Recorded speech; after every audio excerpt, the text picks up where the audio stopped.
Morning. Because you've not seen us before. So it's funny actually that you said that you've been leatherworking, well, 10 years since you sold the first piece, because I actually started woodworking in 2015, which is also 10 years ago. Which Nice. is, I just thought I'd add that in. So we've got 2 anniversaries. That's like a 20th anniversary, then, isn't it? So I'm not giving away all my tools. So this is basically it's a stool. And this stool is ready for a leather seat. It's a pretty simple construction made with 16 mortise and tenon joints. How many? 16. Oh, that's interesting. Yeah. So what I've done is, as you can see, there's some curved sections here to make the seat a comfortable shape to sit on. But you'll notice that this dimension is the same as this dimension, which is also the same as this dimension. And what I've done is made it so every joint was absolutely identical, which means rather than messing around with a really complicated design, all you need to do is cut, I'm not going to say the number again, that many joints, all 100% identical. There's no confusion. Every end of every piece has the same thing cut onto it. And that's exactly what I'm going to show you now. I'm going to show you an easy way to create mortise and tenon joints into softwood specifically, because what's great about softwood is it's great to practice on, but also it's compressible, which it'll make sense in a minute. So, first of all, we've got 2 pieces. This piece represents one of the stretchers, and this piece represents a leg. And you want to put these together like this, but how can you put this together and make it strong? The idea is make a woodworking joint, which is, in layman's terms, it's creating a shape that fits to a corresponding slot or shape that you can glue them together and, have something so strong that just glue alone holds it together. I didn't know that was going to work. Neither did I've got plenty of faith in what you've done, Jacob. So, what I've got here, like I said, is 2 pieces of wood. And we're going to make a joint. This is 20 mil and this is 30 mil. And we're going to want to put this in the center. So, obviously, first things first, we need to start marking out where this joint goes. So this marking gauge, I'm going to move it around just to make it easy to show how to set this up. So, I want to put a mortise, which is a hole, in the center of this leg.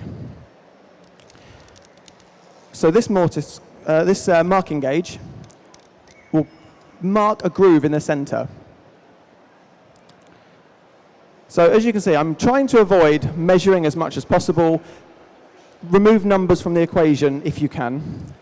So all I'm doing is making a little mark, turning it around, and seeing if that little mark meets up.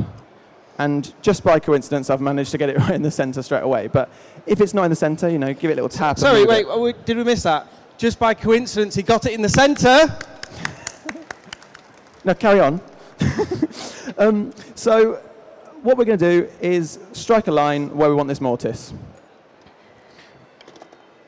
What I'm showing you here is the most simplified, bare bones way of doing this. Obviously, if you're going for absolute pristine, ridiculously high quality furniture, you're going to want to measure every single piece. But what I'm doing is basically showing you a simple way to get into doing this quickly, because you don't want to spend weeks and weeks doing practice joints. So let's assume we've measured our leg and we want the piece to sit here. We're going to mark top and bottom, and we've got that. So now we've got those marks, we're going to square this all the way around. Snap my pencil. That's, I have a pencil. there we go, I got it. Oh. So Never mind. The best way to square around is put your pencil on the mark, slide your square to it. Square that round. How many people here do woodwork? Raise your hands. Perfect. How many people here do that when they're squaring off? Do they put the pencil on first and then butt up to it to make sure it's square? Or how many people, it's the same thing with leather, how many people go, yep, that's about it? The thing is, pencils have a thickness, and once you start wearing down that sharp point, you'll find that your pencil mark's away from your square. I mean, it doesn't wander away too far on a piece like this, but if you're marking a 6-inch post, by the time you get to the other side, your pencil line doesn't mark up around, and that can really throw your joinery off. So what you can see is I've marked round square. I'm also going to mark around a second time.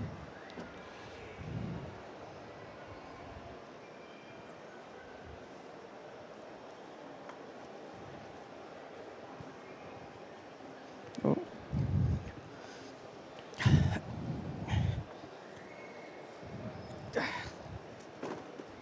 It's not that long. It's just Okay, playing. so now that groove we made with the marking gauge earlier, we can add a little bit of pencil in there, and that makes it very obvious. That's all the marking out we need to do for the mortise with this method. Typically, when you do this by hand with a mortise chisel, you need to mark the entire square and your boundary, which takes a lot of accurate marking out. This way I'm showing you today, that's literally all you need. One single line down the center. Now, time to cut the tenon. This, with certain woods, it can be quite tricky to do a method. I was going to show you a certain method, but I don't want to put that method out and see everyone destroy pieces of wood, because if the grain is wonky, if the grain is wiggly, it's not going to work. So I'm going to go back to how it's traditionally done, just because I think that's better for this demonstration. So what we're going to do is we're going to work out how deep we want our mortise in there to go and our tenon to be. So I'm going to choose 15 mil because that goes halfway through. Because on this stool in particular, we have a joint coming in one side and the other side. So if this tenon went 2/3 of the way through, when we put the other one in, they're going to collide. Going halfway or just below halfway means that both tenons have room. If you go exactly halfway, you have to mitre them inside, and it's very awkward. So we'll go just under halfway. So we're going to set this square to... My square's around the wrong way, so I've got to use a ruler. Don't you just hate it when your square's on the wrong way? Basically, the ruler can come out and turn around. And And mine does it all the time. It just, I'll go to my toolbox and just be on backwards. Okay. It's never happened to me. I don't even... The thing is, I take the ruler out too much. Yeah. So, we've got that just below halfway. And what we're going to do is we're just going to mark that point down there. Just like so. Then we go back to squaring around, just like before. Do you remember how we did this bit? So we go... Good, because I wasn't paying attention. I was changing a blade in a strap cutter. There. Pencil to the mark. There. Pencil to the mark. And finally, pencil on the mark. Okay, so now we've got a shoulder cut. Now, obviously, there's no tenon marked yet. Why not? Because I haven't done it yet, have I? Oh.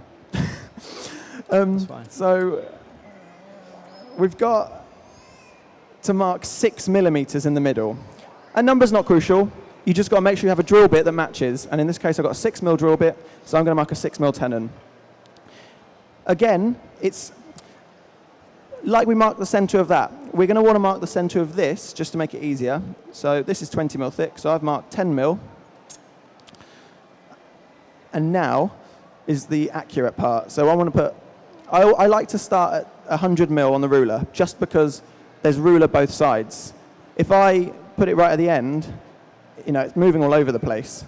So if I start at 100 mil, I can just count back and count forwards. So we want to go 3 mil one way, 3 mil the other, which will give us a 6 mil tenon in the center. Does anybody else start in the middle of a straight edge, middle of a rule, or does everybody else start at the tip? Just me that starts at the end. Okay. It's the same with a tape measure. If you want to mark 15 mil on a tape measure, it's almost impossible because you've got a little bit of metal at the end. The metal moves, which is fine, but there's a piece of metal, like a bracket, that holds that on, and it covers all the measurements. Yes. Makes it very difficult. So now, what we're going to do is a thing called finger gauging, which is a very good skill to know. What I mean is you put your finger at the side of the bit of wood and mark the pencil up on the point. And holding your finger against the side of the wood, you drag it down. That's scary. And what you do... Does anybody else use this method? Is this a very... Oh, so there's lots of woodworkers going, yeah, we do. And I'm there going, I'd never do that. The reason I wouldn't do it is because leather's not thick enough to be able to run your finger down the side of. And what you end up with is perfectly accurate enough for what we're doing right now, is you get your 6mm tenon marked all around the outside. That's pretty cool. So now is the scary part where we actually have to make some cuts. We put the pencil down now. No need for that at the moment. And you're going to need a vise for this. And I don't mean... Like drinking or cigarettes? Yeah, pretty much. Yeah. You don't need... That's a good joke. That was a good... Thank you. You don't need... you don't want an engineer's vise. You want a vise that the wood can actually go down into. A traditional woodworking vise usually has bars at the bottom, but you can kind of slip it down. If you get a desktop engineering vise, you're not really going to be able to do this very well. Because what you want to do... I never thought of that. That's why they're so big, isn't it? So you can get the wood all the way. That's clever, So isn't it? what I've got is I made this vise. It's a Moxon vise. And what it is you can actually pass things... You want to show down there? Yeah, on camera. You can actually pass things right through it. There is nothing in there. Because the screws are so far apart. You see that on there? So what I'm going to do here is I'm going to put this in the middle. Has anybody else made their own vise before? A couple of you? Made wooden threads. Has anybody else made wooden threads before? Do you know what? Let's get this out. Okay, come on. That's going to swing at me now. So that is a wooden thread. Has anybody ever turned a wooden screw before? It's pretty easy. There's you know a tap and die set for metal? You can buy them for wood. Oh, yeah, we use them all the time in leather. So what I'm doing... I dye leather quite a lot. Here. It's different though, isn't it? It's different sort of dye. Okay, that's in the vise. So what we're going to do now is we are going to cut down here. And it's important that you do the rip cut first, because if you do the cross cut first, what's going to happen is you're going to saw down, and as you get near that end, it's going to pop off. And there's some chiseling to do. And this method involves no chiseling whatsoever if you can get it accurate enough. So what's a rip cut? A rip cut is along the grain, and a cross cut is across the grain. That sounds dangerous. So what we're going to do is put the saw on our mark like this. And you're using your thumb as a guide there as well, aren't you? Yep, guiding it on with my thumb. Does anybody else put their thumb near saw blades? Oh, it's a woodworker thing. Oh, okay. Yeah, we usually lose our thumbs after about 10 years from that. Yeah. No, I'm joking. So what we're going to do is cut down to our line on both sides. So what sort of saw is this that you're using? This it's not the saw that I've got from This is a Japanese saw. A Japanese saw? Yeah. Is this one of the pull ones? It's a pull saw, yeah. What it does is it cuts a very fine cut, and it works under tension, so the blade doesn't actually want to wander. Has anybody else got a Japanese pull saw? Oh, all of you? Okay. We've even got kids in the audience going, yeah, Alex, of course we've got one. Why do you not know what it is? Has anybody got any questions for Jacob while he's doing this bit here? Is it all making sense to people, apart from me? Yeah? I'm really interested to see what happens, because I know what he's done, because he's made the stool, but I was supposed to be paying attention. I am. Okay, so now we've done the rip cuts, and now it's time to do the cross cuts. And that, again, is the same thing. You put your thumb on that line,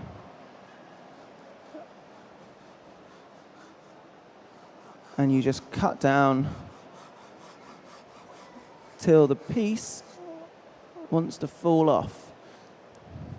So you're just meeting the already cut edge? Yeah, they're just meeting at a 90-degree angle. And you might find that once you get down to the line, you realise that you haven't cut down low enough on the first cut. Rather than pulling it off and snapping it, just go back and give it a few more strokes. So there's an old engineer's thing, which is you never finish a cut. So like exactly what Jacob's done, I do it in leatherwork quite often. So if you want to put a belt slot into a piece of leather, you could punch 2 holes and cut between them. But if you punch a hole, and cut all the way down, 11 times out of 10, you're going to overrun and go into the rest of your work. So you punch, cut halfway, and then cut halfway again to meet it, which is exactly the same as what Jacob's just done on this piece of wood. He's made his cut, and then he's cutting to meet it. But he's not, because it didn't go all the way, he's going back and he's just finishing those smaller, more precise cuts. How many times have we got a little bit too excited with what we're doing, and we've made, and we've gone, I'm just going to cut it all at once now.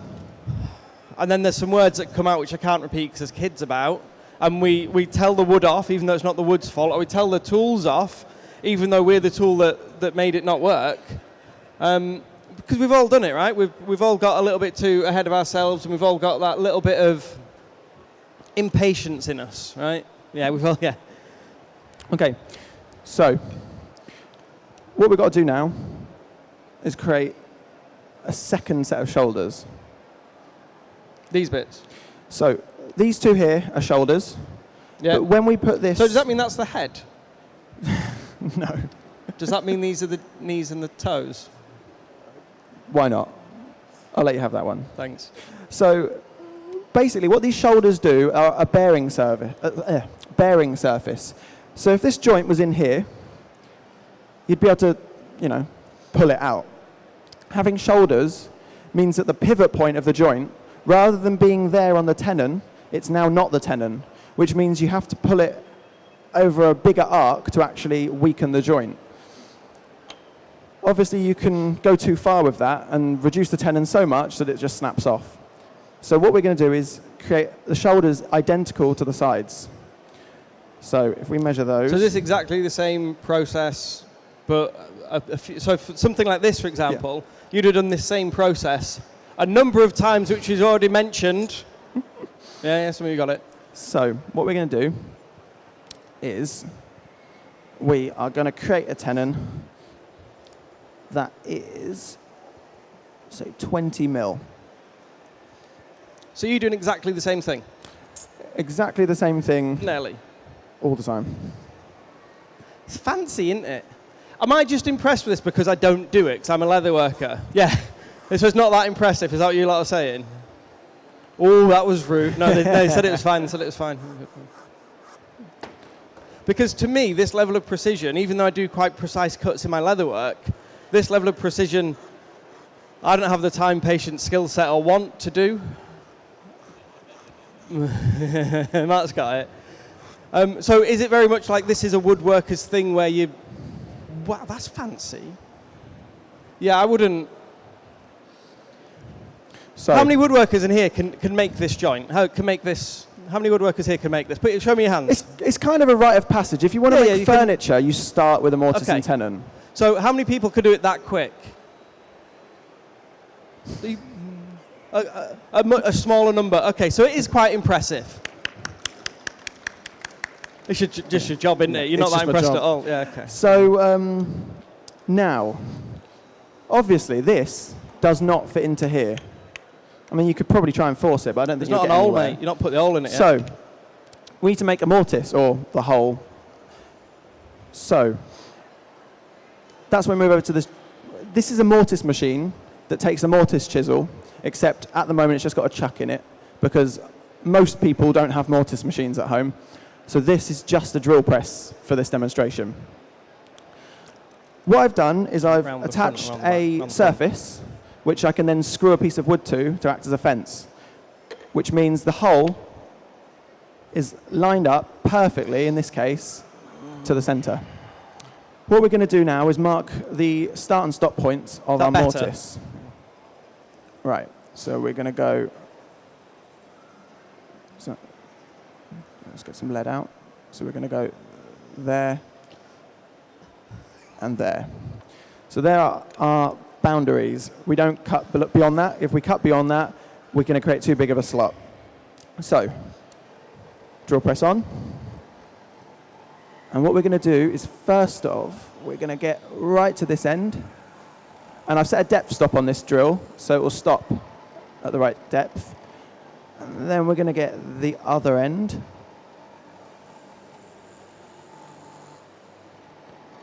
And then we're going to go in between.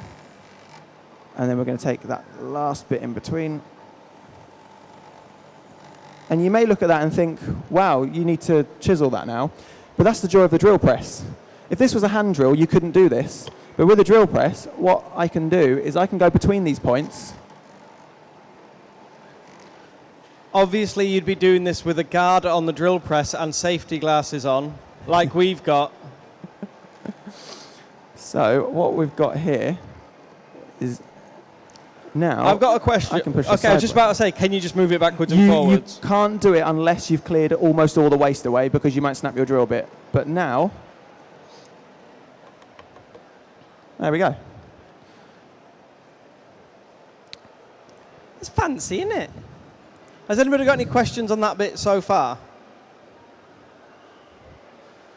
Has anybody other than Matt got a question? Yes, young gentleman with the white t-shirt on. What if you haven't got a drill press? If you haven't got a drill press, what you'd have to do is you would have to drill several holes. With what if you don't have a drill? With a hand drill, just an ordinary combi drill or a bit and brace, anything you've got. So the holes touch each other, and what you end up with is, I'll draw it, is you end up... You just want me moving this camera around Yeah. all day, don't you? with that. Can we see that? Yeah.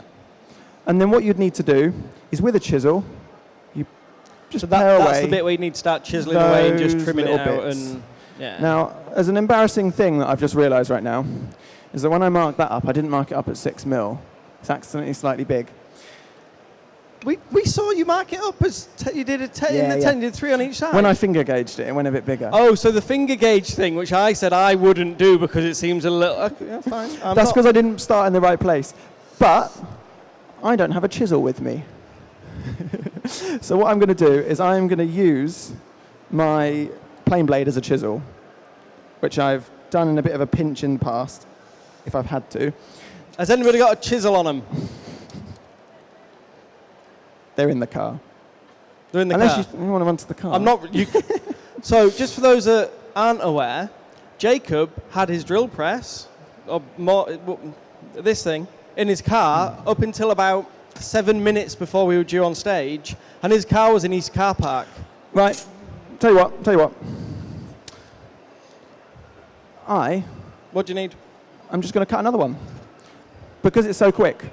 I've shown you all how to do it, so I'm going to show you how quick. Grab your screwdriver again. Without please. explaining, Thanks. I will show you exactly how quick I can mark this out. Right. Yeah, you carry on. My ruler is there. Okay, so let's see how I can speed run this. So we've got That's not coming off. 15 mil. I'm going to show you the state of the screw on this. Can you see the... I know you could see it because your face just went... To let you know, it is 100 years old. Well, yeah, but that's a replaceable bit. I know, but it's the original. Okay. Oh, wow. So So- we all just hated the look of this front bit, right? And see this bit? See how it's all chewed up because it's 100 years old? Look at the state of the back of it. Who here's got really old tools? Is that in... Your hand went up very quickly. Is that good condition, bad condition? Is that all right? Fine. Sharp, that as well. It's quite sharp. So while Jacob's doing that, we'll leave him to have a go at that. We're going to do a little bit of strap cutting. Who here's ever worked with leather? Oh, a good handful of you. Who here's ever cut straps? A couple of you. Who here's ever used a strap cutter? Who here's entered my competition to win a 31-piece pro giveaway set? Okay, fair few of you. Handmadebalix.com, just go onto it, put it on. There's a load of stuff we can win. Who here has seen a wooden handled strap cutter before? Most things that people have got. Who's seen one of the new plastic handle ones? Yep, so these ones are really, really cool. I'll just pop the video up on my YouTube channel, youtube.com/handmadebalix. So this one is the same as what we've currently got, but it only goes up to 2 inches, whereas this one goes up to 4. Where are we? Here. And you cannot adjust the mouth on it, so you're limited to sort of thick leathers. So if you are using a thinner piece, it will wobble off and things like that as well. Much easier to replace the blades. Oh, where am I gone? Much easier to replace the blades on this one. You just pop this bit out. You don't need to. So if you saw me at the beginning unscrewing this and faffing about with it and putting a new blade in it, this one you literally squeeze it together, pop it out, put a new one in. Really, really cool. I might give this away today. Can't be bothered taking it home with me. Probably will give it away today. We're not going to use this one just because I want to use this one. So this is a wooden hand strip belt cutter. So it has a wooden handle, this bit here, which has a retention bolt in the top, which holds in these 2 arms. These 2 arms are essentially the cutting edge, which is just in here at the 0. And then it's the measuring guide on here. So it's got inches and centimeters on. And essentially what we do is we move that to represent whatever the thickness, the width of the belt is, or the strap that we're cutting. So what can we cut with these things? Wristbands, key rings, my wallet pattern that I use quite a lot of. Some of you may have seen this one before. So a wallet of this sort of size. It's 4 inches. That cuts 4 inches. If you wanted to, you could cut this whole thing. It's only 2 pieces. You could strap cut it and then just cut one section off. You got your card wallet, cut the other section off, trim it to the angles that we've got on here. And then you've got the outside bit and just stitch it together. And you could do that just with a strap cutter. And then if you look at what I'm wearing, strap cutter, probably a strap cutter, and the belt, which, as I've been getting older, this belt is shrinking. I've had this same apron for like 10 years, and the holes on it are getting further and further away. I think it's the leather, isn't it? It's known for shrinking over time. Unlike you. Well, that was rude, wasn't it?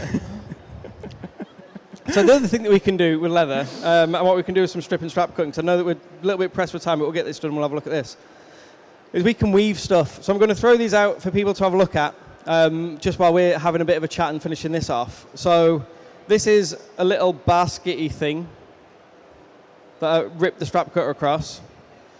I can't remember how many pieces are in that. And I've literally just glued some ends on it just to showcase it. And that one I was working on, and then I got bored. Has anybody ever started a project, got bored, and then it looks like this? Yeah, that's more hands than I've seen all day. So I'll throw these out into the crowd. I don't want them back at the end, but have a look, have a play, have a feel, see what it looks like. Very simple sorts of. It's just a basic weave. It's an under and over. We're not looking at anything too fancy. And what we intend to do, but I think we're definitely going to run out of time, is what we're intending to do is the basic under-over, weft and warp, for those that know weaving, warp and weft. Weave. Sorry, that wasn't me. I got mouthed the word from over there. Oh, no, because the ones that go up and down is the warp, and the ones that go left and right are the weft, or the other way around. It's one way or the other, I can't remember. But that's what we're going to do with this. And the intention is we're going to, what we would do, we've got the top here, we've got some upholstery tacks, and we've got some strips of leather. And what you'd do is you'd tack them in on the inside. You could do it underneath if you wanted to. Pull it up, over, down, in, and up. If you're doing it underneath, that's fine, but you do it inside. Tack them all in one direction. Essentially, we've then built a loom, which is a wooden frame to help us weave, because that's what it is. It just means that we're leaving it on here. And then what we'd do is exactly the same, but we'd pin in all the other side and then weave it through. We're definitely not going to have time to do that today. So while you were talking about that, I managed to recut this tenon. And does it fit? Moment of truth. Wait. So, you know how I said about softwood being compressible? And that's quite important for this, because if this was really dense hardwood, what you're going to want to do is square off this mortise. But if you're using softwood, you'll notice that that's square, this is round. So you put in a square peg in a round hole? And what happens is you get a tight fit. Have you then got a tension press fit? It's friction fit. And what it's done is it's round it just off. knocked off. It's just compressed the corners very slightly, and it fits. Has anybody else ever done that? Oh, you all, okay. I'm really impressed that you just put a square peg in a round hole. And you lot are like, yeah, easy. So, now, that is a mortise and tenon joint. It's the quickest, simplest way of doing it. And that's how I made this. These pieces are simply the same, cut from a wider board on a bandsaw. Simple as that. So if we're doing something like the top of the stool, we need to decide what width we want the straps to be. There's a whole theory behind what widths you want for how thick you want your seat top to be and things like that. You don't want them to be too thin because you have to do loads of them. You might lose a bit of tension to it. It could become too tight. You don't want it too loose. You don't want to have too bigger gaps in the middle, as we mentioned earlier. If you sit on it and it flexes, it can grab bits of clothing or anything else that's dangling loose that you don't want it to, might lose your keys in it or something like that, whatever it may be. Your headphones could get stuck in it. So there's a bit of theory behind it as well. So you still have to leave an allowance, material allowance, for the thickness of your leather. So even though we're going to tack it in and pull it reasonably tight, we're not pulling it as tight as we can. We're not trying to squeeze the wood together. We're trying to give ourselves a nice, comfortable seat. Any questions on that? Any questions on what you've seen Jacob do so far? No? Any questions on how horrendously we're about to make this stool? No? Cool. So what we're going to do is we're going to decide how... Also, don't use your maker knife as a screwdriver. Do not recommend. Yeah, I've got my maker knife. Who here knows what a maker knife is? Who here's got one? So what we're going to do on this... Yeah, really. Thanks, Matt. So we're going to say we want these to be... You like the millimeters, don't you? Yeah. So if you want to, we're going to move this side and side. Mm-hmm. Do you need the ruler, or has it got markings It's got markings on it. Of sorts, yeah. Put your glasses on. So we're going to move it up to where we want it to. If we were to be making some quite nice bag handles, you can make bag handles with strap cutter, belts, watch straps, something that's going to be used against the body quite a lot, we'd probably cut ever so slightly wider and then bevel and burnish the edges and do quite an aggressive bevel to it to remove the sharpness, because leather, when you cut it, is sharp. We'll cut some off and we'll pass it around in a second. So what you're going to do is hold this, and you're going to slide this part up to where you want it. What do we say? We're going to do 20, 30, 35, whatever you want. And then once it's in position, we're going to tighten this retention bolt up underneath. I'm going to ignore that one for now. Who here has ever bought a side of a cow in leather? They've got some over there, yeah. So this is, who remembers what this is? Told you at the beginning. 3mm Brazilian veg tan. Really good way to store your veg tan is if you've got a strap cutter, cut a strap, put a hole in it, and you can just it's not going anywhere. Because you should store it. You should store leather flat, by the way. Most people don't have facilities to do that, so you roll it up. Depends on the leather, you'd roll it inside out or outside in. So this is a big old bit, and Jacob's just going to grab this for us. I have absolutely no idea how that thing works. How what? The tool? How it works, yeah. So just hold that for me and just lift it up, like above your head. Mm-hmm. And this is heavy. It's half a cow. Just turn and show the lovely people how much of a cow this is. Big old bit of leather. So that's about $350 worth of leather. Ivan Leathercraft have sent that out to us, so it's there.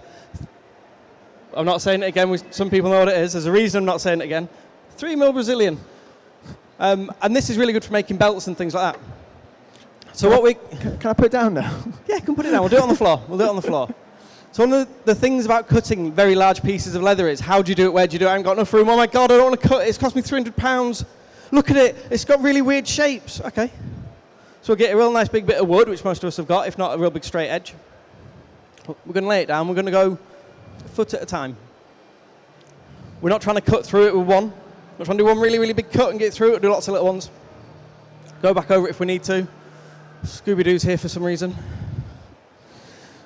And then what we're going to do, once we've got this nice straight edge, which hopefully you can see when we held it up, this piece of leather, it's got a weight to it, hasn't it? It has, yeah. What we're going to do is we're going to roll up most of it, because we don't actually need all of this right now. And we will do, as we're cutting. I shouldn't be making these noises when I lean over. Anybody else get to an age where they make noises when they lean over? Yeah, good. Thank you. So we're going to pretend like we don't have this massively long piece, even though we do. And we're going to use this fancy, fancy strap cutter. Have you just noticed the branding? Yeah. So we have something on this piece called range markings. So range marking could be a branding, could be... So can we see that there's like an IPA on this upside down? Yeah. So you might also get big scratches, big scars, stretch marks, because cows get branded. Cows get bitten by big ticks and go and scratch up on bushes and barbed wire fences. The expensive leathers, the really expensive leathers, don't have that. Those cows have a better life than me. And you, and you, and you, and you. Okay. So we're going to do this. This will only ever cut a parallel line to whatever it's touching. So if this part is touching a straight edge, this part of the blade here, will cut a straight edge. So we've got this set to 2 centimeters. Hopefully we can see that. What we're going to do is place it so the leather butts up against the handle. And we're going to pull it into the gap. And we're going to hold the top and we're going to pull it towards ourselves, making sure that handle is pressed into the leather's pressed into the handle. Okay. Ooh. Oh, that's easy. Yeah, isn't it? Oh, that's really easy. Okay. How far do you want me to come down? All the way. So All what the I'm going to way. do, I'm going to come around to the front of the stage for a moment, just because I'm going to move the leather out of the way. Normally you'd do this. I would always recommend having this top bit held. So stick it in a vise, get the cat to sit on it, whatever you've got to do, get it held. So I'm just going to roll this up. Hopefully you can still see on the close-up camera. Oh. I'm just going to pinch this for him here. Hold a bit of pressure. Do not pull quickly. Does anybody here know what happens if you pull really quickly? So for those that didn't see, you get this motion, it goes whew. So whenever we're cutting, we always try to make sure that we're not in the way of our cutting area, our hand or our elbow. So whenever we try to cut, we should always try to cut. If I'm cutting here, think of it like a V. Right? My elbows can only go so far before and if I'm cutting with a straight wrist, which I should be, it's going to stop here. So if I'm trying to pull a straight line, I can't, because naturally I'm going to veer off. I could turn to one side and pull. I can move the thing that I'm cutting and continue the cut there. Or I can just take a step to the side. You don't always have to move the material. Move yourself. How many times have you've been stood there because that's where you've been stood for an hour, and your feet are planted now, you feel like you're part of the ground, and you go, this is uncomfortable. Well, yeah, move. Like we've all done it. So just take that extra half a second to think, am I cutting this on the best way? Is it an angle? Does it need to be on an angle? Can I turn? Can I just move the piece of work? Leather work, if you're doing small things, you can just move it. How did we get around passing the braided pieces? Where'd they get up to? We got any of them? Anyone? Check their pockets.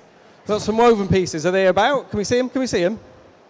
Did they make it to the back? Am I going to blip? You not seen this one? And you guys haven't seen this one. Have a look. That gives you that three-dimensional. It's not just a flat piece. I mean, it is three-dimensional because we're not cartoons. Just pull it. So you know, I said this is really easy. The difficult bit's the excess material, right? Yeah. It would help if we had like a 3-meter table. Yeah. So at home, I have a cutting table, which is essentially a workbench that I have out this way to work on, to do this exact same thing. So I'd be stood at the head or the foot of the table to cut. There we go.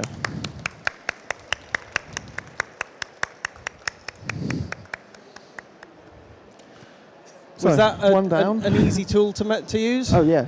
Oh, definitely. So from this, how many strips could we do? How many strips, how many parts of the seat, how many What's a single woven strand called? One. Okay. We can get one from this, but how many ones do we think we can get? We can probably get a fair few. Where's that close-up camera? Ollie, how are we doing for time? Keep it going. So essentially, what we're going to be doing is tapping in on the inside here with the upholstery tacks I've got there, pulling round underneath, tapping again. So all of a sudden we're using, oh, how long's that? About 500. We're using about 500. 1, 2, 3. We get 4 from that, won't we? From one strip that he's just taken off, and we've done, 2 centimeters on this. Yeah. What's it in your words? 200. 20 mil. 20 mil. We did 20 mil.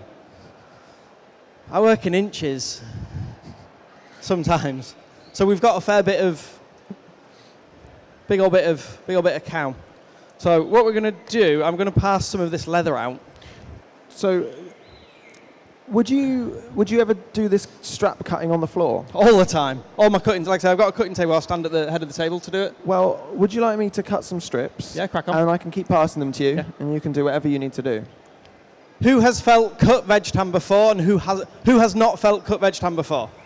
Okay, I'm going to pass this round.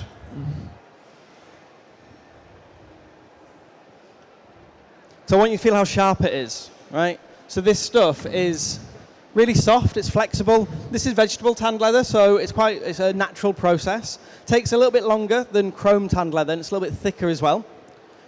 The benefit of this is you can dye it, you can stamp it, you can wet mold it around things. There you go. I'm going to cut a couple of these bits out and just throw them around the audience for you. So even though this is a reasonably fresh blade, I'm just taking a couple of cuts through it. I'm not trying to, because you're gonna come off. So I want you to feel across the edges of this, and just feel how sharp it is. I'll pass one here and we'll start it across there if you guys want to feel of that. One of the other tools that we tend to use as leatherworkers, and you get lots of different variants. You have something called a beveler. If you're making something that's going to be touching skin, bevel it and burnish it. So these are bevelers. Got two quite significantly different thicknesses here. They both do exactly the same thing.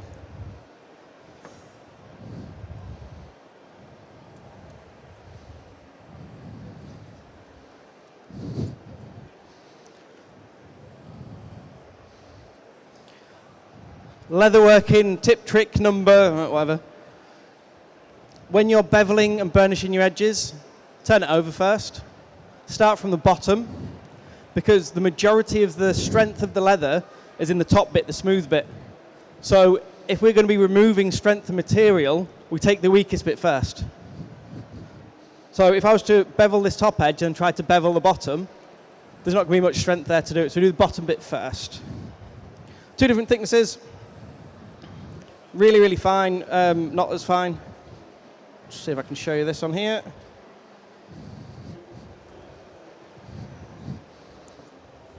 Can we even see on this camera how fine of an edge that's taken off? See that little bit of dust here? That's it. So when you're doing really fine leatherwork, that's what you want to use. When you're doing big bits like this, that's the one you want to use. Okay, I'll just do this top bit for you as well. So that's rounded those edges off really, really nicely. And then what we're going to do is get some water. You can use different agents. You can use burnishing agents. You can use waxes. This stuff here, Toconol, really, really good, very expensive. I still think it's just hand cream. But, yeah, whatever. I'm going to use a little bit of water, and I'm going to cheat, because all I'm going to do is gently dab it. I'm just going to leave that on the side. and then we're going to... I really want to throw it on Jacob then. I'm just going to put this on this tablecloth here. Oh wait, there's a cup. There we go. I'm just going to have wet handprints down my trousers now. So we do that. The reason we do that is to soften the leather up, and then what we're going to do is we're going to get a burnisher. And burnishers come in, yeah, again, many shapes and sizes. I've had this one for about 10 years. How many people here are looking at this going, I could turn that from a bit of wood? Yeah, all of you. Everybody says that. I could, well, go on then, make one. And what a lot of people think that we do, I think that might be enough, is you don't roll it. You find a point and you rub it. And all we're trying to do is create some friction. We've got different thicknesses, different spacing for different thicknesses of leather.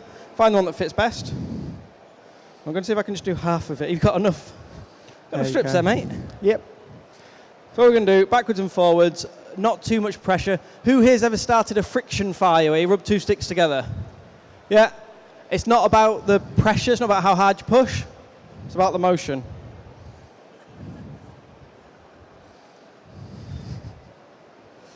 So, hopefully, if we look at this down the flat edge, so we can see, can we see this is the one on the left? This one's got a more rounded profile to it. And then this one's significantly flatter. I've got a question for you. Yes.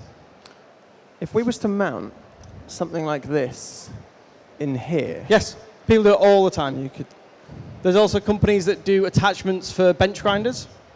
But yeah, lots of people, I've not done it, but I've seen lots of people cut the end off, put an insert into it, throw an insert and just stick it into a drill press. Okay.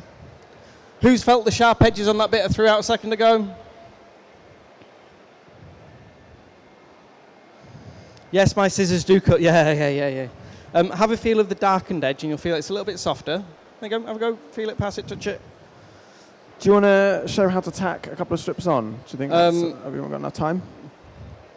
Who here's ever hammered a nail? It's that. Cool, done. These are, there's a staple in that. Wear gloves or something, I don't know. So this is an upholstery tack. So it's just a big tack. This is a smooth topped. And you can get different ones. These are from Ivan Leather. Do recommend them. Textured ones, things like that.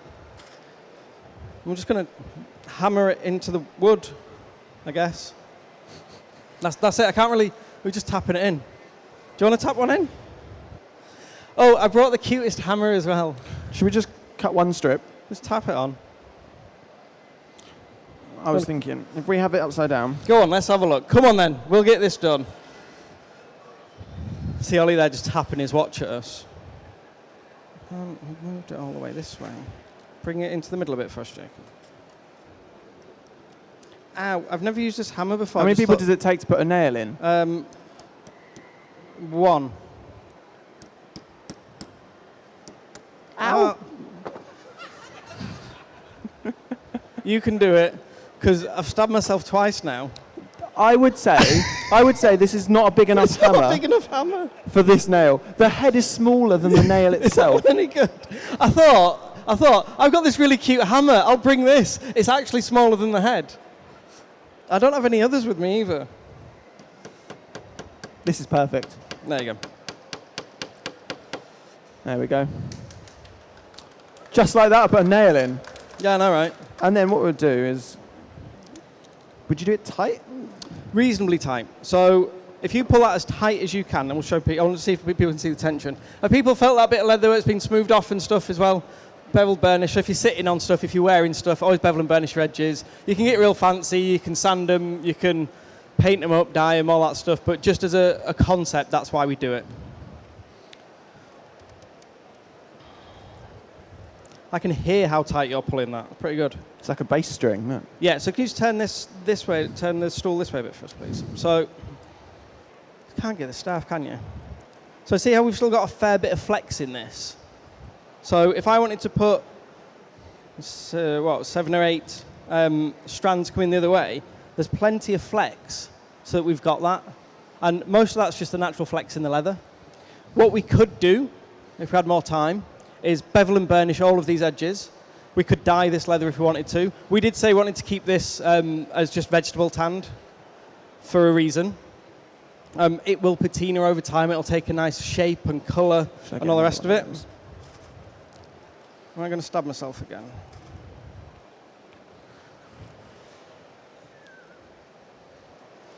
That one hurt. You managed to get that right into the finger then. That was good. Do you want to cut that off first? Who wants to see my fancy scissors again? Go on then. We've run out of cable. We're doing laps of this table, aren't we? Anybody got a pair of these? Leather shears. Cut that bit off. I'll hold it, you cut it. I want to see your face when you use these scissors. Oh my God, do not cut my finger off. Who wants to know what I'd do at this point? Ooh. Ooh. Yeah, I didn't need to be holding that, did I? At all. We already knew where we were going. And also that ooh is really nice. If anyone wants to have a go with them, come across and see us when we're packing up in a minute. You can have a go. They're really good. You just cut through a certain thickness of certain leather with just the tip of the scissors.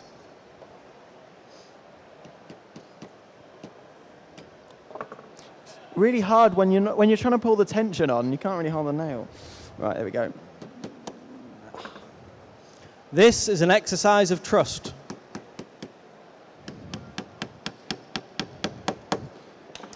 There we go. So I'm thinking, after our demo, should we just go aside somewhere and finish this off? We'll grab somewhere and we'll do it. And if you want to have a look at this finished, come back in about 20 minutes. Yeah. Okay. 20 minutes? Yeah, I would say so. Knowing our time in about an hour and a half. But yeah, we'll just go down. We should go over there somewhere. Or maybe you'll find us because we'll have this half a cow out on the side. So, has anybody got any questions about what you've seen so far? Okay, so we've got one last thing to do. It's Ollie's birthday. No, it's not. It's not at all. So he gave you 2 facts at the very beginning of this demonstration. The question is, how many joints and what leather?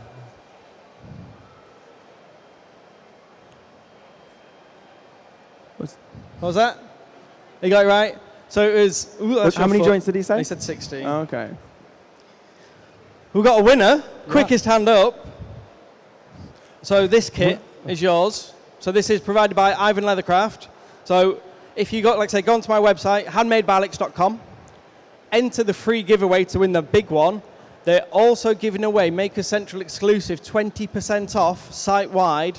I think the exclusions are not sale items, so normal full-priced items, 20% off your total order and free shipping over $150.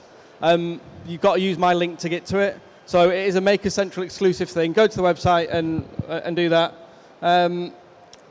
So I'll grab this, we'll get this to you in a minute. And then I've got this little strap cutter.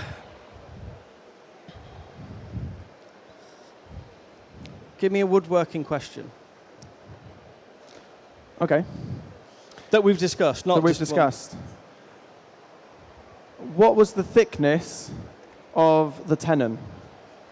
Oh, the hand at the back was the quickest one. Yep, 6 mil. Wait, what was the thickness supposed to be, or what was it? I'll let you have that one. Ooh. Do we roll it up? That was, I think... Any other questions? Any burning questions before we go? Any other questions, guys? For Jacob and Alex? Who won? Was it you, sir, who won? Yeah. Give them a round of applause, guys. Well done. Thanks for paying attention. Well done. And a big round of applause for Jacob and Handmade by Alex. Well done. That was fantastic. Thank you, everybody.